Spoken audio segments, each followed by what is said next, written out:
২৪-এর চেতনাকে কাজে লাগিয়ে ঐক্যবদ্ধভাবে নতুন বাংলাদেশ বিনির্মাণের আশাবাদ ব্যক্ত করেছেন জুলাই স্মৃতি ফাউন্ডেশনের সাধারণ সম্পাদক সার্জিস আলম।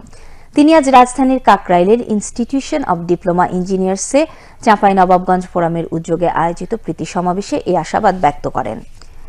চাঁপাইনবাবগঞ্জ ফোরাম ঢাকার সভাপতি নুরুল ইসলাম বুলবুলের সভাপতিত্বে অনুষ্ঠানে সাবেক রাষ্ট্রপতি সামরিক সচিব লেফটেন্যান্ট জেনারেল অবসরপ্রাপ্ত ড আমিনুল করিম রুমি, বৈষম্য বিরোধী ছাত্র আন্দোলনের সমন্বয়ক সাদিক কায়ুম সহ বিভিন্ন সরকারি বেসরকারি পর্যায়ের ঊর্ধ্বতন ব্যক্তিবর্গ বক্তব্য রাখেন। অনুষ্ঠানে ঐক্যবদ্ধভাবে নতুন বাংলাদেশকে এগিয়ে নেওয়ার আহ্বান জানান জুলাই স্মৃতি ফাউন্ডেশনের সাধারণ সম্পাদক সার্জিস আলম।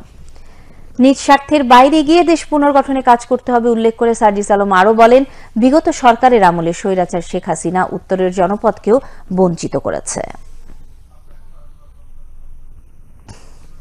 আমাদের ব্যক্তিগত জায়গা থেকে যেন আমরা সৎ থাকি, ন্যায়ের সাথে থাকি, নিজের যতটুকু করা উচিত ততটুকু করি, অন্যের হক না নষ্ট করি।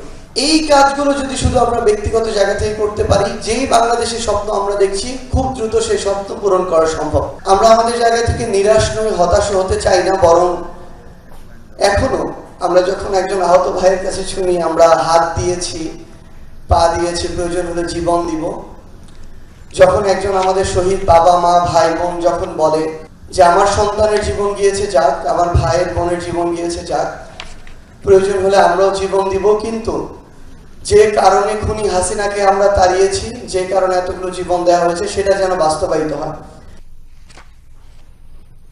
এরপর জুলাই অভ্যুত্থানের শহীদদের পরিবার এবং আহত স্থানীয় পর্যায়ের কৃতি শিক্ষার্থীদের হাতে অনুদান তুলে দেন সংগঠনের নেতৃবৃন্দ।